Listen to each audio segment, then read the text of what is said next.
മതസൗഹാർദ്ദ നഗരമെന്ന് ഒന്നുകൂടി തെളിയിച്ച് തിരുവനന്തപുരം നഗരത്തിലെ ക്രൈസ്തവ ആരാധനാലയങ്ങൾ. ആറ്റുകാൽ പൊങ്കാല മഹോത്സവത്തിന്റെ ഭാഗമായി ഞായറാഴ്ചത്തെ പ്രാർത്ഥനാ സമയം മാറ്റി. സമയമാറ്റത്തിനപ്പുറം പൊങ്കാലയ്ക്കെത്തുന്നവർക്ക് ആവശ്യമായ സൗകര്യമൊരുക്കുമെന്നും പാളയം പള്ളി വികാരി ഫാദർ വിൽഫ്രഡ് എമിലിയാസ് പറഞ്ഞു.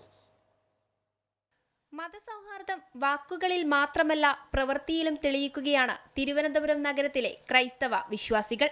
ആറ്റുകാൽ പൊങ്കാല മഹോത്സവം പ്രമാണിച്ചാണ് ക്രൈസ്തവരുടെ ഏറ്റവും പ്രധാനപ്പെട്ട ആരാധനാ ദിനമായ ഞായറാഴ്ച പ്രാർത്ഥനയുടെ സമയം മാറ്റിയത്. തിരുവനന്തപുരം നഗരത്തിലെ മുഴുവൻ ക്രിസ്ത്യൻ പള്ളികളും ഇതിന്റെ ഭാഗമാകും.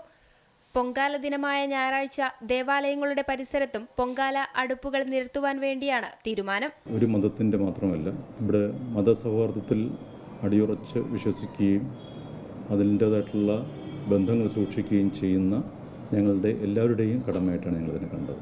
ഇവിടെ ഈ അങ്കണത്തിലെത്തുന്ന ഭക്തരായിട്ടുള്ള ആൾക്കാർക്കെല്ലാം തന്നെ ഇവിടെ കൂടെ അവരുടെ വിശ്രമത്തിനും മറ്റുള്ള കാര്യങ്ങൾക്ക് വേണ്ടി അവർക്ക് ടോയ്ലറ്റ് ഫെസിലിറ്റീസ് മറ്റു കാര്യങ്ങൾ, അതുപോലെ തന്നെ അവർക്കുള്ള ശീതളപാനീയങ്ങൾ കൊടുക്കുക, ഇങ്ങനെയുള്ള എല്ലാ കാര്യങ്ങളും അതിന് ഇവിടുത്തെ കമ്മിറ്റി അംഗങ്ങളും അവരുടെ കീഴിൽ ഇവിടെയുള്ള മറ്റുള്ള വോളണ്ടിയേഴ്സ് എല്ലാം തന്നെ അതിനകത്ത് സജ്ജരാണ്.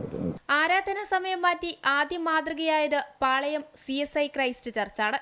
രാവിലെ 6 മണിക്കും 7:15-നും 9:45-നുമുള്ള ആരാധനാ സമയം മാറ്റി വൈകിട്ട് പൊതു ആരാധന നടത്തും. പാളയം സെന്റ് ജോസഫ് കത്തീഡ്രൽ പള്ളിയിൽ രാവിലെ 10-നും ഉച്ചയ്ക്ക് 3:30-ക്കുമുള്ള കുർബാനയും വേദപാഠവും ഒഴിവാക്കി. Punnan road Saint Peter's Yakobaya Syrian കത്തീഡ്രലിൽ ഞായറാഴ്ച ആരാധന ശനിയാഴ്ച വൈകിട്ട് നടത്തും. പാളയം സമാധാന രാജ്ഞി ബസലിക്കയിൽ രാവിലത്തെ കുർബാന വൈകിട്ട് 5 മണിയിലേക്കാണ് മാറ്റിയത്. അമൃത ന്യൂസ്, തിരുവനന്തപുരം.